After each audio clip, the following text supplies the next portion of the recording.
E aí, pessoal? Tudo bem com vocês? Hoje vamos falar sobre essa novela do IOF que está rolando em Brasília. Sabe quando você assiste uma série e perde alguns episódios? É assim que muita gente está se sentindo com essa história.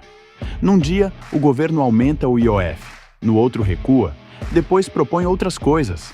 Vamos organizar essa bagunça e entender o que realmente está acontecendo e como isso afeta o seu bolso. Antes de mais nada, vamos relembrar o que é o IOF. É o Imposto sobre Operações Financeiras, aquele que incide sobre empréstimos, câmbio, seguros e investimentos. É um imposto federal que o governo pode alterar por decreto, sem precisar passar pelo Congresso. Por isso, ele é tão usado quando o governo precisa de dinheiro rápido. O que aconteceu recentemente? No dia 22 de maio de 2025, o governo anunciou um aumento do IOF que geraria cerca de 20 bilhões de reais em arrecadação extra. A justificativa era compensar a desoneração da folha de pagamento de 17 setores da economia, que o Congresso aprovou e o STF manteve. Só que aí veio a reação. O mercado não gostou, o Congresso não gostou, os empresários não gostaram e até aliados do governo criticaram a medida. Foi uma daquelas situações em que todo mundo ficou bravo ao mesmo tempo. E o que aconteceu depois? O governo recuou, mas não completamente. E é aí que a história fica interessante. Vamos entender primeiro o que o governo queria fazer originalmente. A proposta era aumentar o IOF em 3 frentes. Primeiro, o IOF sobre operações de crédito para empresas subiria de 0,38% para 1,88% ao ano. Isso afetaria empréstimos, financiamentos, adiantamentos a depositantes, tudo que envolve crédito para pessoa jurídica. Segundo, o IOF sobre operações de câmbio subiria de 0,38% para 1,88%. Isso afetaria quem compra dólar, euro, quem faz remessas internacionais, quem usa cartão de crédito no exterior. E terceiro, o IOF sobre operações de seguro subiria de 0% para 0,38%. Isso afetaria todos os tipos de seguro, de vida, de carro, residencial, tudo. O impacto seria significativo. Para ter uma ideia, um empréstimo de R$100 mil para uma empresa teria um IOF de R$ 1.880 em vez de R$ 380, uma diferença de R$ 1.500. E o mais importante, a medida entraria em vigor imediatamente, sem aquele período de adaptação que normalmente existe quando há mudanças tributárias. Como era de se esperar, a reação foi forte. O mercado financeiro teve um dia de queda expressiva. As ações de bancos, que seriam diretamente afetados, despencaram. O dólar subiu, refletindo a preocupação dos investidores. O Congresso também reagiu mal. O presidente da Câmara, Hugo Mota, chegou a sugerir que talvez o país precise de um shutdown para todo mundo sair da zona de conforto. Uma declaração forte que mostrava o tamanho da insatisfação. Até aliados do governo criticaram a medida.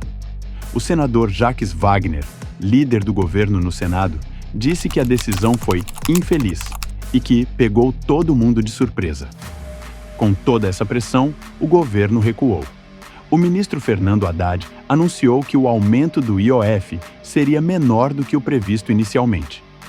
Em vez de arrecadar 20 bilhões de reais, o objetivo passou a ser 7 bilhões de reais. Mas aqui vem o detalhe importante. O governo não desistiu de arrecadar os 20 bilhões de reais. Apenas mudou a estratégia. E é aqui que chegamos à situação atual. O governo recuou no aumento do IOF, mas propôs um pacote de medidas alternativas para compensar. Vamos ver o que está na mesa agora.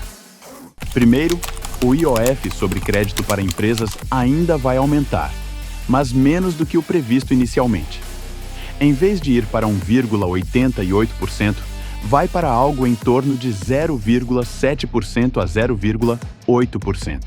Ainda é um aumento, mas bem menor.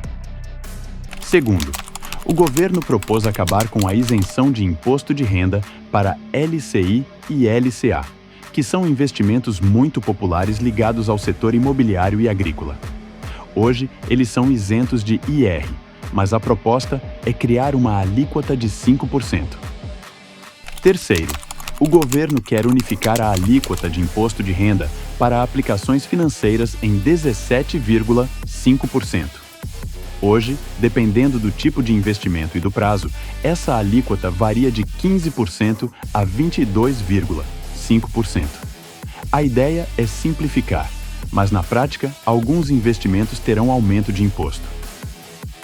Quarto, o governo quer aumentar a taxação sobre as apostas esportivas, as famosas bets. A alíquota subiria de 12% para 15%.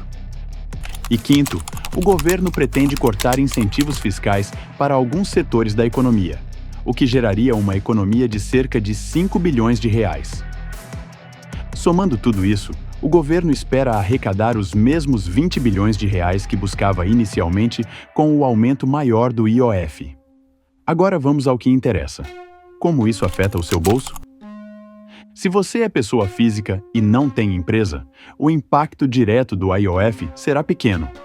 O aumento maior seria para operações de crédito para empresas.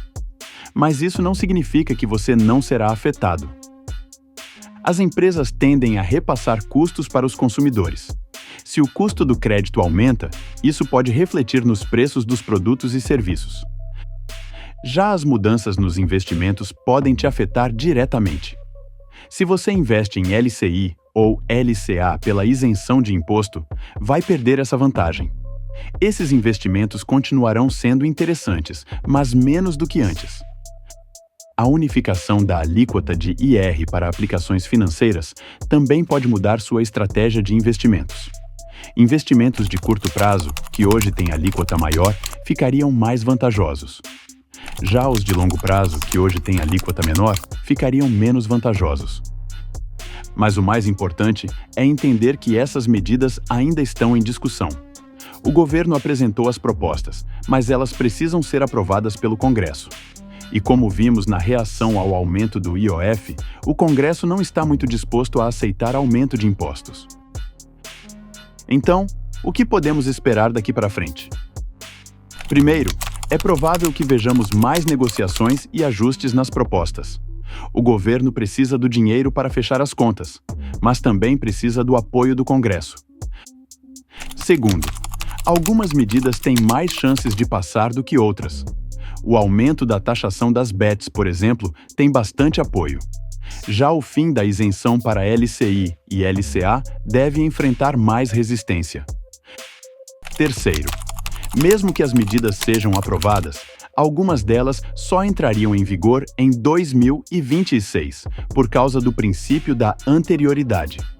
Isso significa que impostos como o IR só podem ser aumentados para o ano seguinte.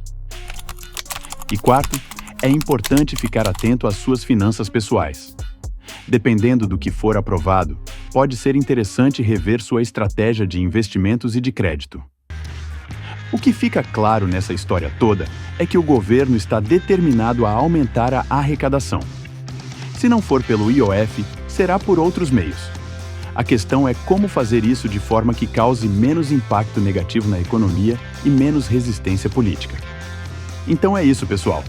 A novela do IOF ainda não acabou, mas pelo menos agora você entende melhor o que está acontecendo. É uma disputa entre o governo, que precisa arrecadar mais, e diversos setores da sociedade que resistem a pagar mais impostos.